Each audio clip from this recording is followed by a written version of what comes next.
Hello, everyone, and welcome to another episode of the Football Fignuts podcast. This is Season 6, Episode 5. Got all of them. That's 244 episodes. I'm Craig. My name is Britt. Britt, we're back for another week. We have survived the rankings. There it is. I just opened a beer. Nice. You know, not only did we survive the rankings, but our poor contributors survived the rankings. And we didn't scare them away. They're not infirmed. They're back here with us. Ladies and gentlemen of the world, please welcome back the Cinch and Sean. Hey, Hello? I'm not poor. I'm not a poor contributor. I went to the casino today and I won. Really? Oh, he did. I did. I won big wampum. Well, you know what? I'm gonna put a pause on the casino conversation for 1 second. I want to do drinks first because my burning hot take has to do with casino, and I want to hear. And this will be a great segue for you to talk about the casino. So let's start where we always start. Craig, what are you drinking tonight? So tonight I have a local beer from Aspetuck Brew Lab. This is a new part of their Phoenix Beer Project. This is a cherry wheat ale. Okay, I can tell you right now, Christy loved that beer. Oh, she did? Good. Yeah. Right now. I loved it. Okay, well, he's pouring that. Cinch, what are you drinking tonight?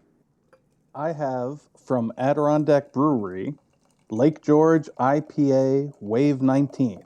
Oh, I'm sorry. Yeah, so am I. Because I opened it up and I tried it. Oh. And? I mean, to me, it kind of tastes like... Beer.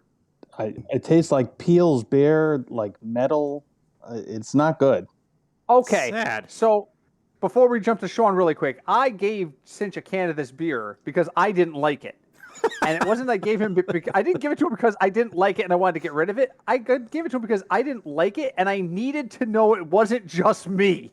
And I didn't tell him that until today. So thank you for validating my dislike. Sean, what are you drinking? Thank you for the piss water beer. Wow. Sorry. There goes that sponsorship. I will get him something better after this anyway. So, all right, Sean, what are you drinking? I am drinking Critical Mass by Oyster Creek Brewing, courtesy of Cinch right there, who brought it back for us. That's the one I had last week, the one that was almost like brownish in color. Yes. All right, did you pour it in a glass? I did. Am I wrong? Isn't it almost like this bizarre, like, dank, like, sucks the light out of the room brown? Brownish, tan, kind of orangey kind of look to it. Right? Yeah. It's like in between like 6 different colors. But do you like it? I do. It's very good. Yeah, I like that one too. That was good. Drinking IPA. Yeah, it is a good drinking IPA. Which is how Cinch sold it to us too. So I have a Road to Ruin. Why? Because it just feels like a Road to Ruin kind of day. So before we get to burning hot takes, we are sponsored tonight. Oh. So we have to give a shout out to our sponsor. We are being sponsored tonight by a dear friend of the podcast, which is the Howard Moon stream on Twitch. He is celebrating his 2nd streamiversary this weekend. Really? And Wow. That's correct. And to celebrate Friday night, he wants our listeners to know, Friday night you can catch me and Craig on the Howard Moon stream. We are going to do a watch party of the epic failure of a movie, Your Hunter from the Future. Classic Failure of a movie. So if you're interested, go to twitch.com and look up Howard Moon BG, all one word, no underscore, no spaces. Twitch.com, Howard Moon BG, Friday night, 8 p.m. Eastern. You can watch the Your Hunter from the Future with me and Craig. Sean, you have seen Your Hunter from the Future before, correct? I have. Have you seen a worse movie? Oh, a worst movie. Probably not. There you go. Cinch, what is, really quick, before we get to burning hot takes, Cinch, what's the worst movie you ever saw in a movie theater? Like, just like, wow, what the hell just happened? In a movie theater. It has to be in a theater.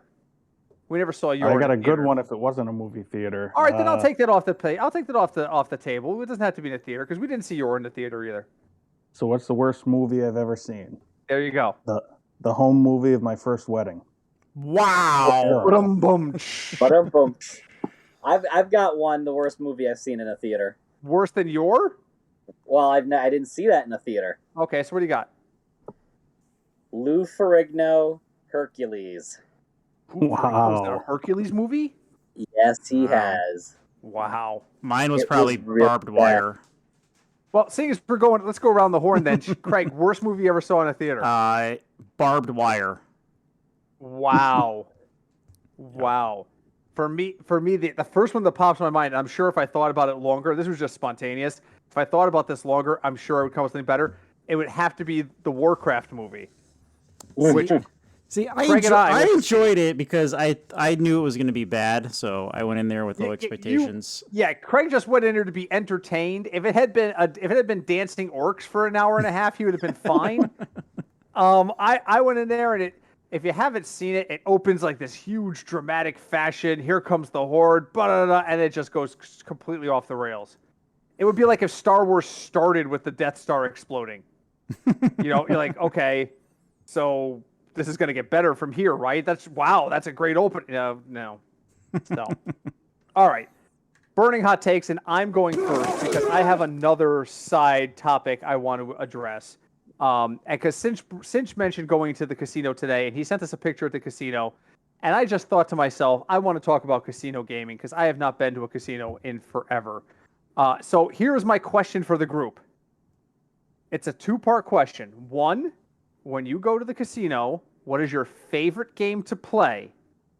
But part two is, and if it's the same game, it's okay. What is your favorite game to play? But also, what is the game that you tend to win money on more frequently? What's your best game, your favorite to play, but then your best to win? Sean, let's start with you. Recently, my favorite game to play at this casino has been 3-card poker. That's a change. Good, yeah. The one I've won the most at, though, has got to be Let It Ride. Let it ride. The cooler. The cooler. And the one that I actually had the most fun with is a game that you don't see anymore. It was, and Britt, you know what it is. Catch Wave? Catch a Wave. Oh my God, it was Card Sharks in a casino. It Oh, was. nice. It was literally, you had an L and an H in front of you. You put your $5 up, and he would flip one card in front of you. And you would have to point at the L or the H or wave your hands like you were going to stay. And you either had to get more cards in a row correct than the dealer did, or you had to get 7 in a row. And we would go with the source. And the source would sit next to us and do the Jim Perry impression from the old Card Shark show. Like, I'd get a 2 in front of me. Well, you get a 2 in front of me, you're going to tap the H. The next number's got to be higher. And I would quietly hear from next to me, higher than a 2?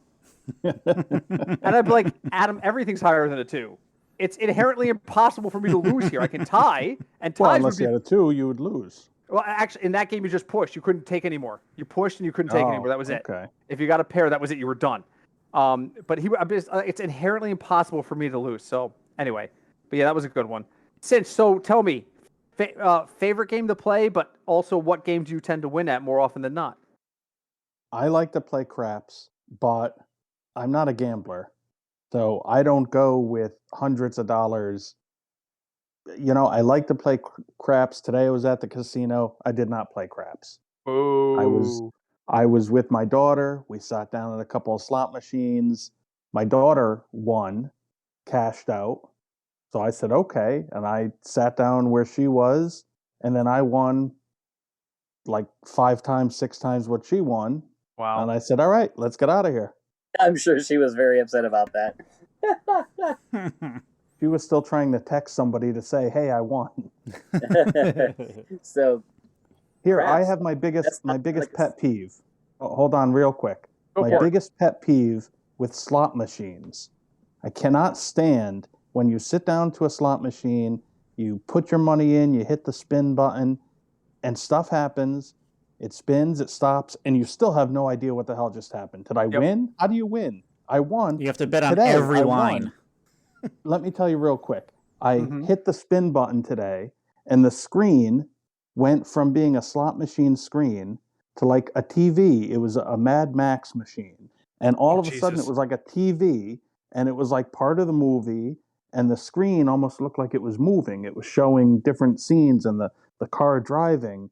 And then, it had like a rumbling noise, and then it turned into the spinner, and bing, bing, bing, and it's like I don't even know how I won. I didn't even do anything. So that's my biggest pet peeve with slot machines. So before we throw to Craig, can I add on to that? I can remember clearly. I was about 25 years old. The source was 23, and we were at the casino by ourselves. And he found this game called the Big Bang Piggy Bank game, and he just thought it was cute that had piggy banks on it. He gets 3 piggy banks in a row, and he's like, "That's got to pay something, right?" And the machine doesn't do anything. And he's like, "Oh, that kind of sucks. I thought for sure I won something." So he hits the spin button, and nothing happens. It's still not saying anything under win. It's not saying like hand pay. No lights are going off. He taps the button and he goes, "Great, I frickin' broke it." Meanwhile, at the screen at the top, there's a mini game playing, and he's won like $175 on a quarter spin. And the reason nothing's moving is because the frickin' machine is like, "Dude, look up. Dude, look up." And we're both sitting there, and he's like, "This sucks. I lost like $40 on this." Meanwhile, he's up like $250. Finally, I just happened to look up, and I'm like, the screen's doing something. And he looks up, and he goes, "Oh, well, the screen finally stops, and it's like, you won $250. And all of a sudden, the thing goes, "Win $250. And he goes, "Is it done?" And I'm like, "I think so." And he hits spin, like, cautiously. Like, when you're not sure something's going to work, and you move really slow. You move your hands slowly, and you push the button gently just because you're not sure what's going to happen. He pushes it, and it starts spinning again, and he goes, "I don't want to play this anymore. I won $250. He hits cash out, and we left. But like there was like a 3-minute period. He was like, "This sucks." Craig, what do you got? What do you like to play at the casino, and what are you good at playing at the casino? So this is gonna sound cheap to some people probably, but it's really convenient. I sit at a bar a lot and just get free drinks and play video poker. Video poker. Because why not? Game that I do enjoy playing is roulette. I've been very lucky with roulette at times. So to answer my own question, the game I'm good at is craps.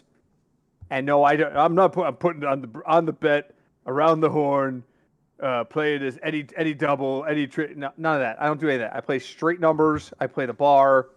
Sometimes I'll play the field. What's that? That's where you win the big money. That's exactly it. I don't care if I get one. I don't care if I get snake eyes. I'm not playing a snake eye bet. I play the basic bets. Let's say you step up to the table and you roll an 8. It behooves you to bet the hard 8 because you're going to get like 6-1 odds. Yes. But I don't do it. Okay. I would rather if I roll an 8, I back my line bet because I'm more likely to roll a random 8 and get 2-1 on that than I am to roll a hard 8 and get 6-1 on that. So that's just the way I look at it. You could do both. That's a lot of money, Cinch. I don't make that much money. No. You put your money down to pass to win. You roll an 8. Okay, they give you the dice back. Before you roll again, you put money down on the hard 8. So now if you get the 4 and the 4, you're going to win 6-1 on that and 2-1 on that. Okay. I'd rather back the pass. Okay. I'm a much more calculated player in that way. Yes, you're right. That's where if you're looking to make money I'm not looking to make huge amounts of money in craps. So that's what I'm best at. What is the most fun for me? Oh, I'd have to say my dark mistress, which is blackjack. I'm terrible at it, but I love it. I can do the odds in my head, and I'm still always wrong, but I love doing it. So, all right, that's my burning hot take. Craig, what do you got for us tonight? Wow. Okay, so for mine, and I know we've talked about this person a lot the last couple weeks, but Deshaun Watson is starting this week against the Jaguars. Oh, Jesus. Does it make any sense, common sense, or sense at all in the universe for the Browns to do this? Like, what's the point? Let me go first. I'm just going to say it does because they know he's going to have to sit. So they're trying to get him out there so that if he doesn't have to sit the whole year, he's got at least a few reps. That's my point of view on it. Cinch? Well, I think they have to start him and play him because he hasn't played in over a year and a half now. I mean, I know he didn't play all of last year, and I think it was half of the previous year. So just to get as much rust off of him as they can, they have to play him. Sean? Yeah, that's where I'm going to go with this. You got to play him. I mean, obviously they're not going to throw him out there for whole games for the preseason until a decision is made. But they'll put him out there, like they do every other starting quarterback, and get his reps in. Greg, answer your own question. I don't think it makes sense, and I think the Browns are a dumpster fire. The end. That's all of those points are fair. Since, let's go to you. What's your burning hot take question for us tonight? Okay, so preseason games start this week. With the 49ers having an upcoming game, they had to list their depth chart, and they had Garoppolo as 4th on the depth chart.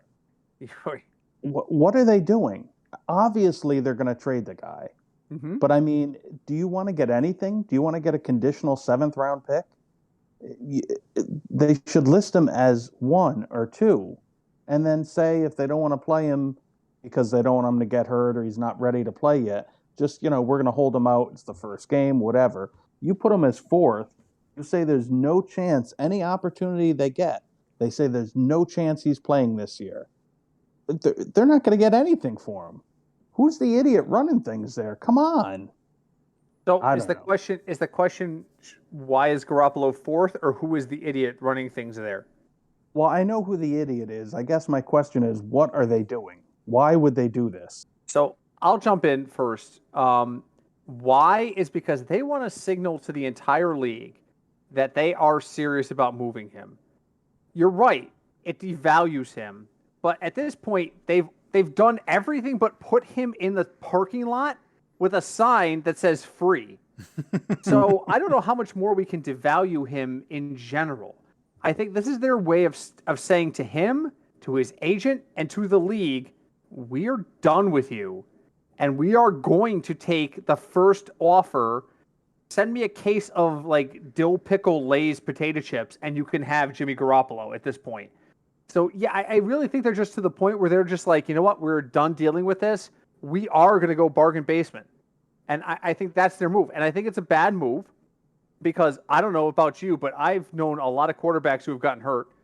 And actually, I had a conversation with my father-in-law yesterday. He's a Buffalo Bills fan, and he is very excited for this season. But you know what he says to me? He says to me, everything is going to be great as long as Josh Allen doesn't get hurt. That's a big if. Well, that's yeah. it. And that's an if for every quarterback, right? And that's his mind. This team wins 15 games with him or 2 games without him, and it's a difference between a Super Bowl run and mediocrity. So I get that the Niners want to move on. It's a mistake listing me at 4. It's a total PR move. Sean, what do you think about the Garoppolo at 4? Is this stupid by the Niners? I think preseason depth charts are stupid to begin with.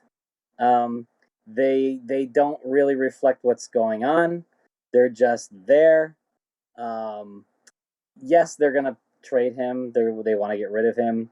But if you look, in official depth charts of the team, not maybe if you look on ESPN, blah blah blah, they might have different ones. But if you look at official depth charts of teams that came out recently,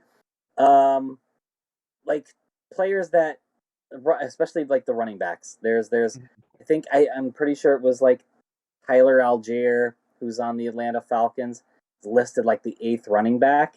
Mm-hmm. Yeah, no, he's not going to be. He's going to be number 2. He's going to be right behind Cordell Patterson. Maybe he starts 3rd and then works his way up, but he's not going to be 8th. He's not going to be cut. Another one I think is Dameon Pierce, ranked 4th. No, he's going to be 1st probably, if not 2nd, behind Marlon Mack for 2 weeks before Marlon Mack dies. So these preseason depth charts are. That's what I have to say about that. If you would just go on these preseason depth charts it would have been a lot quicker and still gotten your point across. I'm just saying. So, Craig, preseason depth charts. Jimmy Garoppolo, what do you think? It doesn't really make sense. I really don't understand what the 49ers are doing, especially I know Jimmy has had a lot of criticism, but he's 4-2 in the playoffs and he did make it to a Super Bowl. So I don't know what the 49ers are trying to do. And my gut feeling is he's going to wind up on the Giants. Okay. Sean, Let what do me you got jump first? in. Hold on. Let me jump in before we move on. Yeah. So let's say Lance, tears up his knee. He's going to be out for the year. What do they do? That was my point. Well, aren't the 49ers doing the same thing Cleveland did with Baker Mayfield? Whatever you think of Baker as a quarterback, they said, no chance, no way. We're done with him. He's not playing for us anymore. Okay, great. They got Watson. What if Watson is suspended for 5 years or just a year or whatever? They could have had Baker. They didn't have to say or do anything that they did when they made all the comments that they did about him. And then they were stuck. They had to get rid of him. San Francisco doesn't have to say anything. They could call around and check with Seattle or the Giants or whoever and get whatever they can get. Maybe it won't be a lot, but they could do that. If they go around, slinging the mud and saying everything, every chance they can against him, these other teams might say, you know what, we're set. Go ahead, release him. We'll pick him up then. I just feel like San Francisco is shooting themselves in the foot. I agree. Sean, what do you got for us tonight? Roquan Smith has requested a trade from the Bears. Not happy because they're not paying him. Okay, I understand. You want to get paid. But you know what? You're a good linebacker. Linebackers aren't premium positions, especially since he's not a pass rusher. Mm-hmm. And, he's looking for, like, premium money here. What do you do as the general manager here of the Chicago Bears? Yeah, we do want to keep you. You're a good player. Work with this here. What do you have to do? You're asking ridiculous money here. Where is the fine line that between these players that they're demanding to be paid and reasonableness of what they're worth? It's an amazing question. Honestly, I don't know the answer because what is a valuable position in football seems to change every 5 minutes. Remember like 5 or 6 years ago, or even go back a decade when the Legion of Boom was like dominating Seattle and everybody was like, you need to have a shutdown corner and a decent free safety. We don't hear anything about cornerbacks and free safeties getting paid anymore. Now, that might just be because the current crop of them is not up to the same standard as what came during that time. But I don't blame players in a league where the average career is under 3 seasons wanting to get paid. But at the same time, I also think perspective is due. I think the big mistake is going to the media. When has this ever worked? Really quick, off the top of your head, I'll give you guys 10 seconds. Give me an example of one player who has done what Roquan Smith did today, gone to the media, and gotten a deal. I'll go. Darrelle Revis. When he was with the Jets, he held out, whined and cried, and got a big deal. And he was gone a year later, and all of it was all his bonus money. He lost over 50% of that total deal's value. Yes. Okay, so it worked out for Revis for a year because he got a signing bonus. Hey, you know what the correct answer to your question is? Everyone who signs with the Rams. And that's where he'll go. He's going to sign with the Rams. Because there is no salary cap for the Rams. And that's fair. No, it isn't. Well, it's not fair. It's a fair answer is what I'm saying. But I am tired of players holding out simply on the basis of, I'm underpaid. Breaking news, everybody. 90% of Americans think they're underpaid, no matter what industry they're in. And football is a brutal sport. There is no way the average football player is paid what he should be paid. Welcome to reality. That's all I got to say on that. Craig, what do you got? Oh, wait, about Sean's linebacker? Yes. I agree. I totally understand that these guys, their career statistically is not going to be that long. So yeah, they need to get whatever, the most that they can get out of this whole experience, this like chapter of their life. I get it, but I agree. You can't just go blab to the media or on Twitter and say, I want money, because teams don't like that. So you're already starting off on a bad foot. Like you're not a star quarterback. so it doesn't matter Right, in the grand Tyreek scheme. Hill. Tyreek Hill is a Dolphin because this is the angle he took. Exactly. Stitch, I know you just tossed out your thoughts on Revis, but what do you have specific to the Bear linebacker? I'm not even gonna say his name. Raekwon. I'll take him. He's a tackling machine. He had something like 168 tackles last year. I'd love to have him on my team. I think just about any team would love to have him. I'd love to have him. He's on my Well, as far as what he wants, yes, he wants big money. Can you blame him? Everybody wants big money. So he'll say he wants big money. He'll say he wants to be traded. And if the Bears decide that they can't, and let's also not forget, the Bears do not look like a playoff team. Well, players don't want to waste a year on a team that won't go to the playoffs. So he comes out and he says, trade me, hoping that Cincinnati, Kansas City, Buffalo, a team like that will say, okay, we'll give you a second rounder for him. I just want to point out for our audience that whenever a person wants out of whatever city they're in, Cinch's initial reaction is always, I'll take him or I don't want him. It's always about, is he coming to New England or not? So, fair enough. Sean, answer your own question. What was that? Answer my own question. That was Sean getting knocked off the couch by his dog. By his wife. Okay. I would love to keep him. He's a great middle linebacker. He can tackle, like Cinch said. He's lots of tackles. Again, but you're not the premier position. You're not a left tackle. You're not a rusher, a pass rusher. You're not a wide receiver, a quarterback. You're not going to get paid like you think you are. By the Bears. Give them. That's the key. Give them give them the reason to pay you. Go out there. I think he has. Yeah, I think he has at least 2 more years on his rookie deal. Play it out. Interesting. All right, who haven't we touched on? Did we get everybody with burning hot takes? I think we did. I believe we have. Great. This is the first of our roundtable discussions in which I open it up to our contributors and say anything draft related is on the table. I'm going to go first. Why? Because we got a viewer email that I found very interesting. We get a couple emails here or there. This one I was just kind of like, huh. So this comes from Dr. Skinny. I'm going to read his email in its entirety. Hey guys, excited for another season and y'all's podcast as usual. Can y'all help me with strategy for my neighborhood league? It's a 12-team snake draft, non-PPR, 1 quarterback, 2 running backs, 2 wide receiver, 1 tight end, 1 flex, a defense, and a kicker. I drew the 12th pick this year, which means I have 13 too. It's a snake draft. This league is always running back heavy due to the non-PPR status.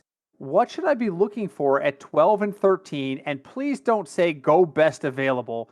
I need legit advice. Do I look wide receiver and running back? 2 wide receivers? 2 running backs, even though that's going to be way down the list at number 12 and 13? Thanks. I sent this email to my contributors when I got it last week because I was like, this is a great topic. This is a guy who is looking for directive in a running back-centric league that's non-PPR. He needs to have an idea of what to do at 12 and 13, and he doesn't want to hear best available, which means, Craig, get your finger on the buzzer sound. If anybody says best available, you get to push the button. I'm giving you permission on this. Nice. Who wants to go first? Who wants to help Dr. Skinny, who's picking at the turn with his first-round picks? I'm ready. I'll do it. Cinch is up. Okay. So, got to figure by 12 in how this was described to us, figure 6 running backs are gone. Is that fair? At least 6 to 8, I would say is fair. I would say more. Okay. Yeah. So if that's the league as it's been described to us, that kind of leads into exactly what I was thinking about talking about tonight, and that's the 0 running back theory. When you're going to be drafting 12th, you don't want to take the 9th best running back just because, hey, all the running backs are going to be gone. So if that were me, if I were there, if Kelsey is there, I would take him. Whoever you feel, Dr. Skinny, whoever you feel is the second best tight end, if you feel that's Waller, that's who I think it is. If you think that's Kittle, if you think that is Andrews, I think you take that tight end, whoever that might be, and I think you take the best possible receiver who is there. So you got to figure if, just to throw out a number, say 9 running backs are taken. That means 2 probably receivers went. So that means you're going to get the 3rd ranked receiver and probably the 1st or 2nd tight end. So that's where I would go. So just to put context on what Cinch is saying right now, I'm looking at Fantasy Pros. Now, I guess I'll give my answer next. Fantasy Pros, I'm looking at their current ADP. They put 12 as DeAndre Swift, which is the 8th running back off the board. So in a running back heavy league, I think Cinch is right. You're looking at 8 or 9 guys being off the board. But if 8 or 9 guys go off the board in the first round at running back, that means only 3 of the other top positions have gone. Let's presume that one of them is Travis Kelce. Somebody wants to reach up and grab Kelce in the first round. That means either Kupp, Jefferson, or Jamar Chase has to be available. And if it's not, then that means that running back number 8, like a Joe Mixon or a DeAndre Swift, has to be there. So I really think, I know you don't want to hear best available, and I'm not going to say best available, but I'm going to say you need to see how this, yeah, exactly. You need to see how this plays out. If 8 or 9 running backs go and only 2 wide receivers go, I'm taking Jamar Chase and I'm taking Travis Kelce, and I'm laughing because first off, I got like 20 minutes to my next pick. That's the moment you get up in the draft. You go, I'll take Jamar Chase and Travis Kelce. You laugh like a mad professor and you go take a piss. Just leave them thinking. So say Kelce goes, say the top 3 wide receivers and Kelce goes, then that means the worst possible available on the board is DeAndre Swift and Devontae Adams. Again, another decent pick. So if the running backs go as heavy as you think, I think going double wideout or going wideout tight end, but here's the thing, because it's non-PPR, you've got to go yardage heavy. You've got to go with a guy named Kelce because he's going to get a ton of yards, he's going to get a ton of tight ends, touchdowns. I'm only one beer in. You have to go with those kinds of guys. Well, Nick Chubb is running back number 9. No, you can't touch Nick Chubb there. What you have to do is you have to sit there and go, in round 3 and 4, my next turn, I'm going to pick 2 middle of the pack running backs. And yes, that means you're probably looking at like a Zeke and a David Montgomery or a James Conner or an Antonio Gibson. But those guys can still provide you decent value. And if you have really good wideouts or a good wideout tight end combo there, it can be really good. Sean, what do you got? You pretty much said exactly what I had written to you, where you Did go if one of those Stole his answer. I did accidentally. if one of those sorry guys, can you hear me? Yeah. All right. If one of those 3 top wide receivers are there, that means you're going to have one of those, or not there, you're going to have one of those running backs that you were talking about. You're going to have a Chubb, a Swift, a Mixon. You'll have Kelce. So that's where you kind of have to go with this. My ideal option would be to grab one of those running backs and then one of those top 3 wide receivers or Kelce. So depending on what's there, it's, not saying best available, but in this situation when you don't know what's going to be picked in those first 11 picks, having a choice of those top 3 wide receivers, the top tight end, or one of those 3, I think, running backs that I mentioned is a great way to go. And again, Britt said, then on the way back, if you don't have those, you choose a wide receiver, a tight end, you have those guys that are going to be there around 23, 24, 25. So, Javonte Williams, I know he's been going earlier lately, but, stuff like, Leonard Fournette, those guys might be there at that turn. So Yeah. that's where I'm going to go. So what we're hearing is not necessarily best available, but best value. You have to look at the composition of the other teams. At this point, you're going to have to make a value pick. Is everybody going running back? Well, then I might have to look wide receiver, tight end. You never know. Craig, weigh in here. Wow, what else is there to say? I think we summed it up pretty well. Also, thank you for the question. But this is the way I look at it, because I've tried zero RB in the past, and it has won me a league once. It is difficult, but I've only been doing it for 2 seasons. But like if you look at the running backs who people are going to take, I'm assuming this isn't a keeper league, so we're assuming everyone's available. Right. If you look at the running backs who people are going to take, for me personally, there are giant question marks. Christian McCaffrey, no. Made of paper mache now. He's not going to, he hasn't finished a full season. They already said Najee Harris is going to have a reduced workload because they don't want to kill him. Dalvin Cook is already injured. He already hurt his hand, and they haven't said how bad it is yet. Derrick Henry didn't finish, he got hurt. Is he going to be as good? Don't know.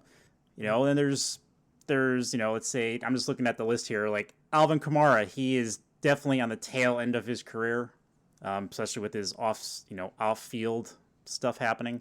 Saquon Barkley, yes. Then you look at even go down to Zeke. These are all people that I'm not going to draft. So I definitely agree with, you're going to go with whoever's, and again, don't want to say best available, but if for some ungodly reason Cooper Kupp and Jamar Chase are sitting there, that's who you're going to draft. and that, I just want to jump in really quick, and I want to move on because I want to hear more from the other guys on other topics. But last year when we did the Scott Fish Bowl, we got stuck with the 1 pick. And when I say stuck with the 1 pick, don't forget that's a 3rd round reversal. So you get the 1st pick, you get the 24th pick, but you don't get the 25th pick. It reverses again. So the 1st pick is typically one of the worst spots. We took Patrick Mahomes, and we immediately started talking about, all right, what running back, what wide receiver, blah, blah, blah, blah. As that 1st round went on and no one touched Aaron Rodgers, because remember, Aaron Rodgers was like, well, I don't want to play. Packers stick. Nobody touched him. Craig was the first one to say it. Somewhere around pick 11 or 12, he said in our chat thread, what if Aaron Rodgers gets back to us? And we were all like, he probably won't. All of a sudden, Aaron Rodgers gets back to us, and we took Mahomes, Rodgers back-to-back in a super flex. So, yeah, best available is like the worst answer anybody gives in those kinds of situations. But understanding and feeling the flow of your draft, that's what happened with us. Craig was the first one to say it, and then Sean saw it like halfway through, and Cinch was like, yeah, if it's there, you got to take it. And we were like, okay. And we had a lot of conversation, if you guys remember, over what we should do with that 2nd pick, because it was number 24 overall. And all of a sudden, Aaron Rodgers is staring us in the face, and we're like, hello? Okay. Is this real life? Yeah, and in that we made situation, the conference finals. Yeah, in that situation, it was that the value of that pick, and compared to what we were going to have once the draft came back to us, it was a no-brainer to go there. And to Sean's point, that's exactly how we made the final decision. Was I said to them, here's the best available at every position. What do we do? And everyone said, go Aaron Rodgers. So again, feel the flow of your draft. Let the force flow through you, Dr. Skinny. You can do this. And I'll send him an email tomorrow with kind of a summary of all that before the episode releases. Who would like to toss out a topic to consider? I would like to, since my topic is zero running back theory, and we're kind of talking it. So if someone doesn't know, zero running back theory, basically you're not taking a running back until probably round 6. That's my understanding of it, yeah. So why is this a good idea? Well, if you look at it, okay, let's start over. When you go into a draft, I don't think you go in with a strategy, period, that's it. I think you have to see how it goes and how it falls to you. If you should happen to be where it's time for your 1st round pick and the running backs that are available to you are guys you don't want to draft, guys like maybe Swift, and you're like, geez, I don't want a Lion as my first pick. Guys like that fall to you, or Barkley is the guy that you're supposed to take, whoever it might be. That's a good reason to go with the zero running back theory and draft the best wide receiver. And then on the way back, maybe you take another good wide receiver. And then with your next pick, maybe you see that quarterback that you really want to get, even though maybe it's early, that's the guy you want. So now all of a sudden, without even thinking about it, you're falling into the zero running back theory. And then what you have to do come the 5th or the 6th round, you need to be looking ahead. You need to be targeting a guy that you think is going to have a good year at running back, because you can't just say it's round 12. All right, I guess I'll draft my running back. So that is, I've always kind of been interested and a fan of the zero running back theory, and I want to hear what you guys think of it. So I'm going to respond to that really quick because I want to hear more from the other guys. For me, so for folks who know, I talked about the Howard Moon stream at the beginning of this. I actually am the Howard Moon stream. I sponsored our podcast today, which is amazing because I handle all the bills, so it's very easy for me to shift $5 from one account to another. Anyway, I play a game called Hearthstone. And Hearthstone is one of those kinds of strategy card games where you can walk in the door and go, I'm going to do X, Y, and Z, and I've seen that win on the internet, and I'm going to win. And then 3 turns in, you are screwed because you didn't find the X, Y, and Z cards that you needed. So you have to be flexible. And I think that goes to what Cinch is saying here, too. That's the biggest part for me for zero RB.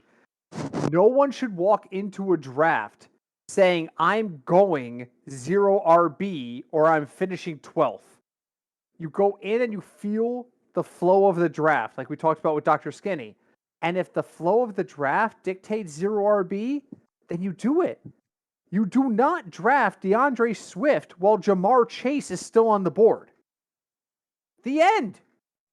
You don't do it. In a PPR, it's 100% no. And I will personally drive to wherever your draft is, walk in, introduce myself, and slap you if you do. You don't do it. For me, it's about being flexible. You have to. 0 RB is something you do because that's what the draft flow necessitates.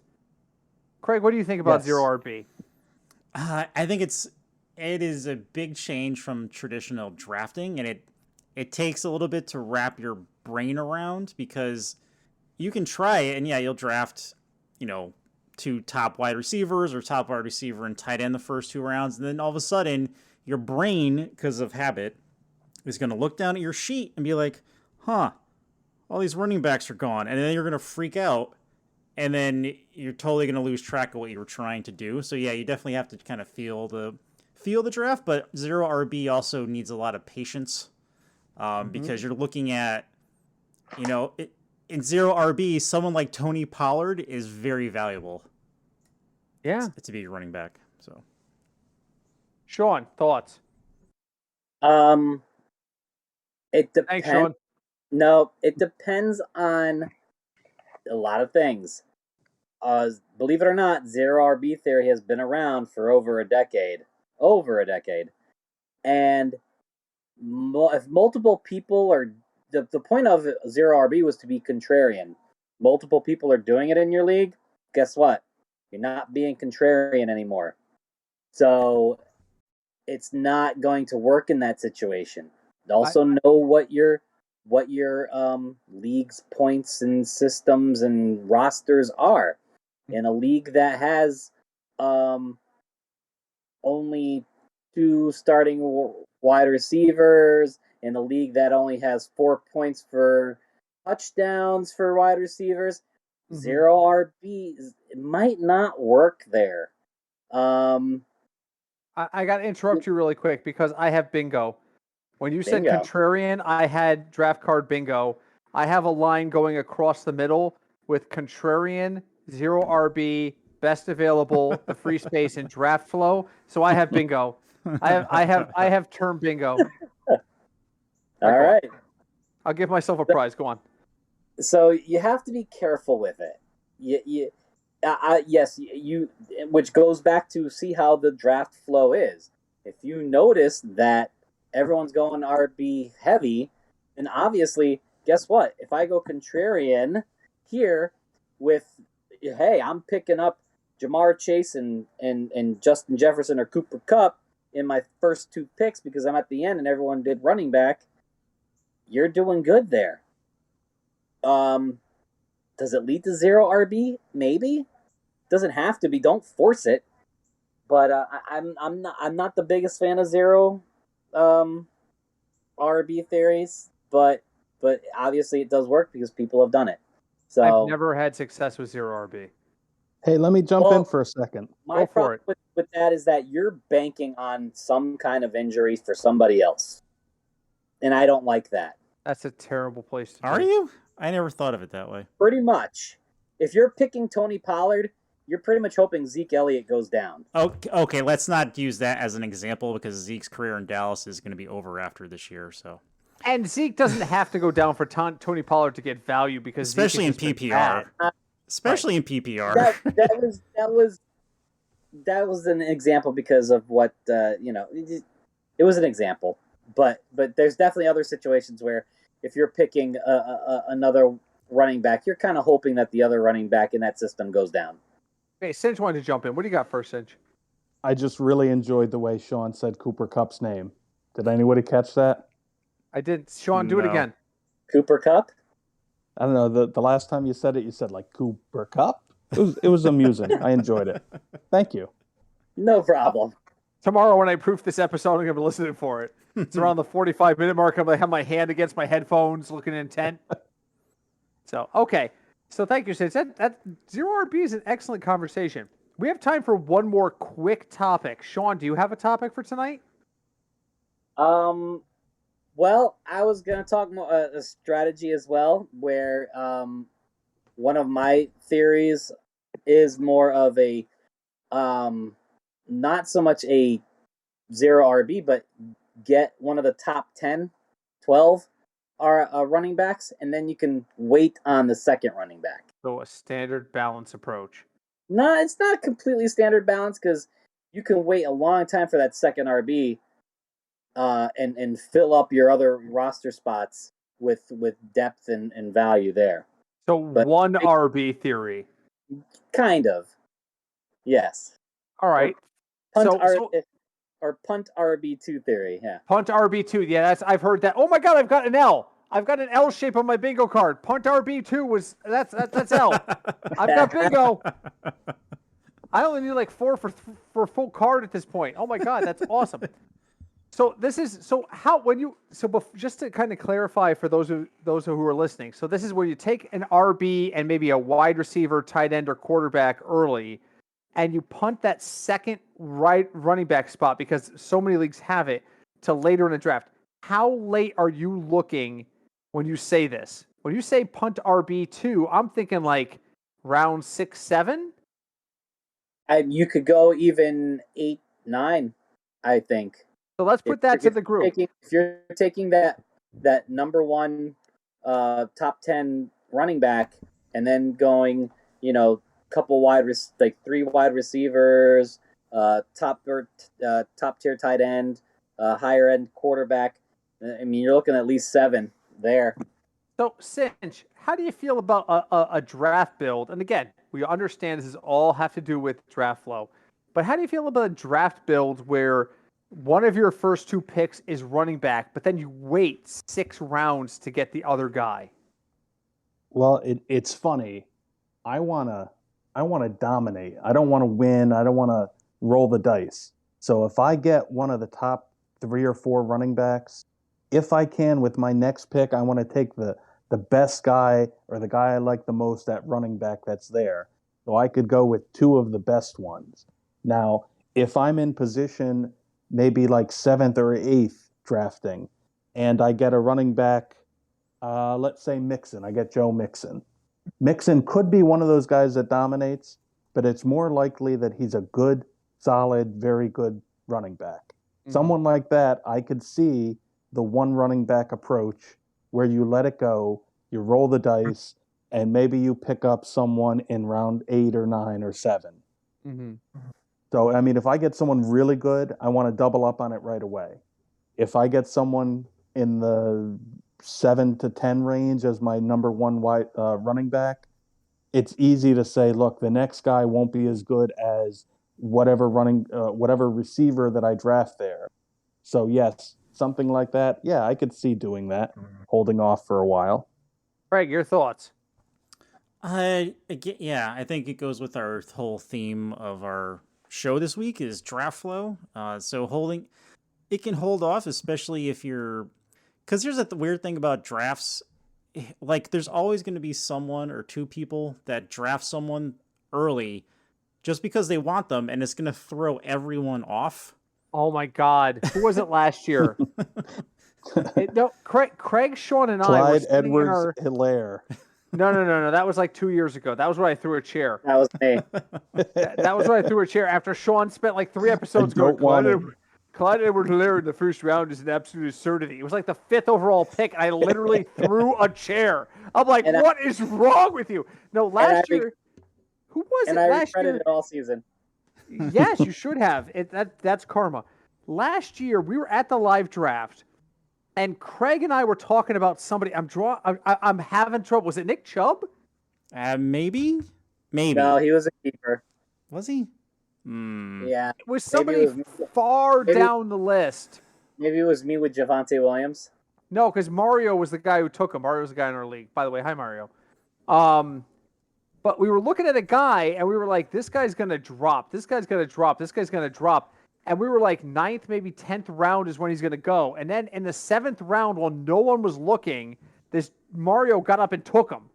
And Sean, Craig, and I all looked at each other across a crowded room, and then I voiced it. I went, too early. And Mario mutters like, up yours, that's why I win, man. By the way, I won the Super Bowl that year, but that's beside the point. Yes, he did. We don't have to relive that. Right. So, but I mean, it's just like that happens. That absolutely happens where you're sitting there going, there's no way this guy goes before round 9. And the guy across from you goes, oh my God, are you kidding me? Anybody took him from round 9, and then it's round 6 and he's gone. It happens. Exactly. So. Oh God, I can't. It was definitely a running back, and I can't remember who it was. It's driving me nuts. I don't know. We'll have to look. We'll look it up. Anyway, I'm sorry. I guess that diverted there. So, yeah. I'm sorry. Whose response is it? Is it me? Yes, I think. I am not. I am a big fan of zero. I'm a big fan of the 1 RB theory. Why? Because I won a championship last year in this exact same league with the 1 RB theory. And you ready for the best part? That 1 RB died in week 3. That's right, folks. My number 1 draft pick was Christian McCaffrey. And with him in my back pocket, I went, screw this. I'm drafting Devontae Adams, a bunch of other people. I can't remember. I think I had 3 really good. I think I had Hill, Adams, and another. I think I went with running back and then 3 wideouts. I had Hill last year. That's right. I threw something at you for that too. Boy. Oh no, as Kelsey. I got Kelsey, Adams, and then somebody else in the wide receiver rank that I'm just drawing a blank on. Oh, Cooper Kupp. Because I traded him to Craig later because I was like, he's peaked. And that was a mistake. Like week 4, I was like, Cooper Kupp, you can have him. He's peaked.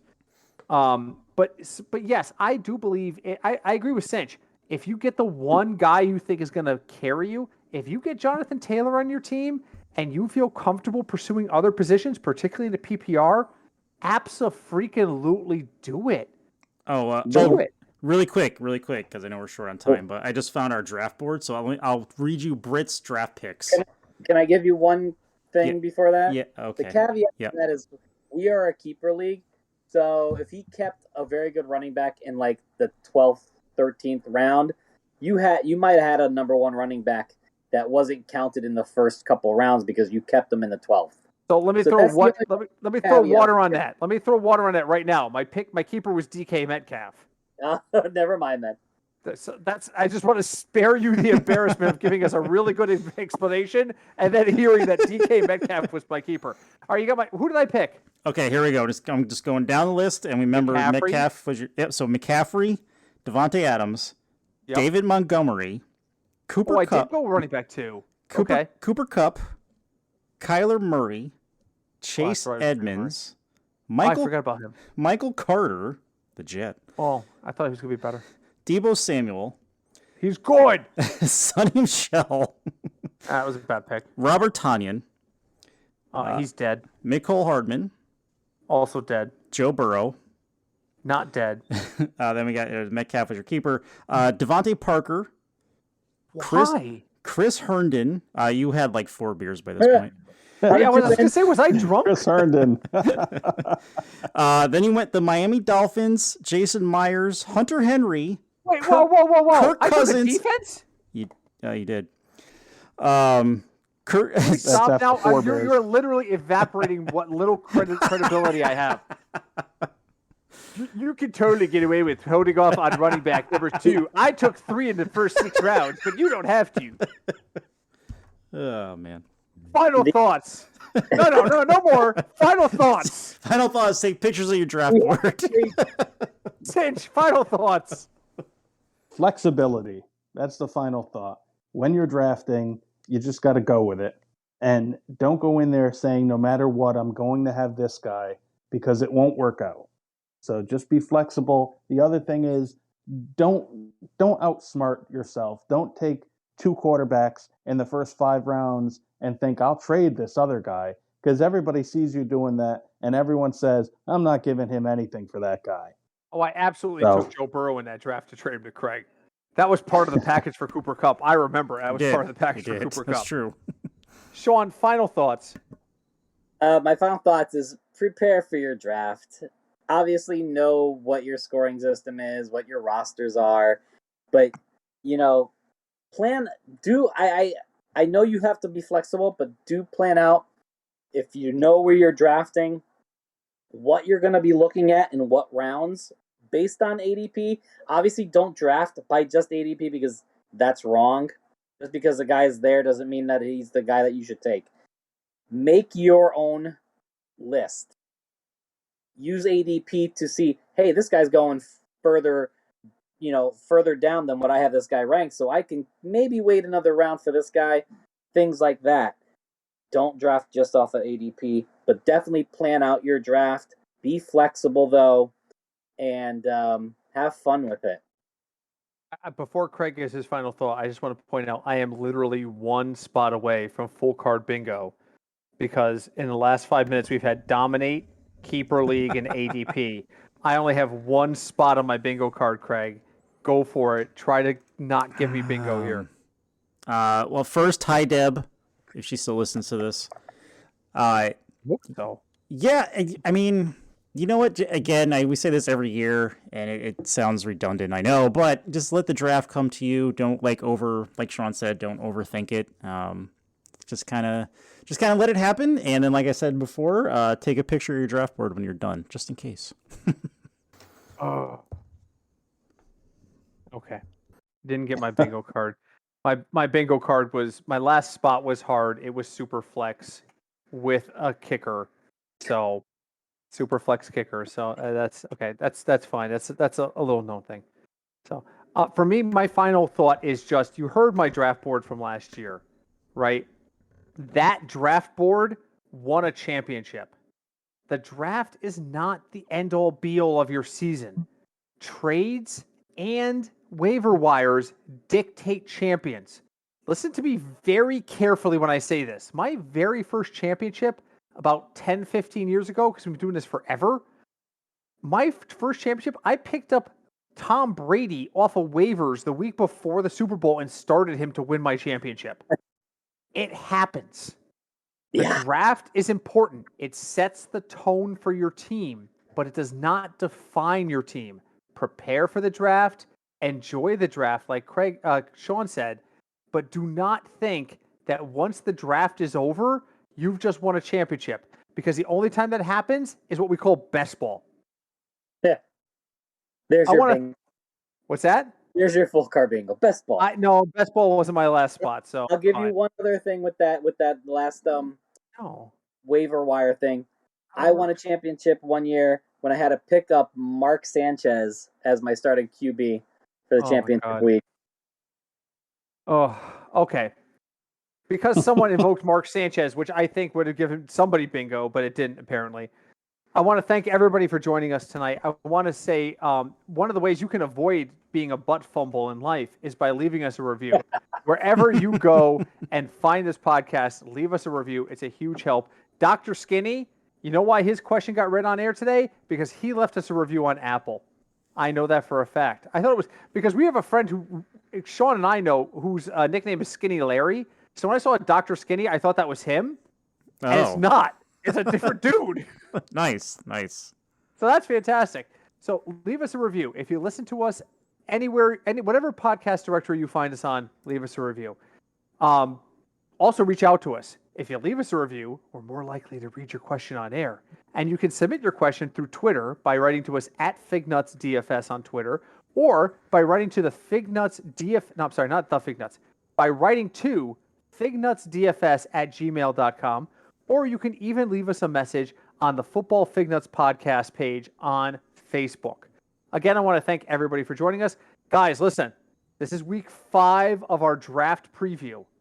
We got one more week. Crazy. Next week, I want you all bringing up, we did great draft work tonight. Next week, I want to talk about ADP and preparing for the draft based on ADP and where we should not. That's the Sean episode. Yeah, Sean just alluded to it. We talked a lot about strategy tonight. Bring your specific draft strategy ideas. I think we covered a lot of them tonight, but in general, and be prepared to talk about ADP next week, because next week is the last roundtable of the year, and I have it on somewhat secret authority that there might be some pumpkin beer involved in next week's episode. Oh no! Just Too early. It's never too early for pumpkin beer. Thank you to Sean and Cinch. Thank you to Craig. We will be back next week for our final roundtable of the preseason. Until then, my name is Britt. I'm Craig. And we are the Football Fignuts Podcast.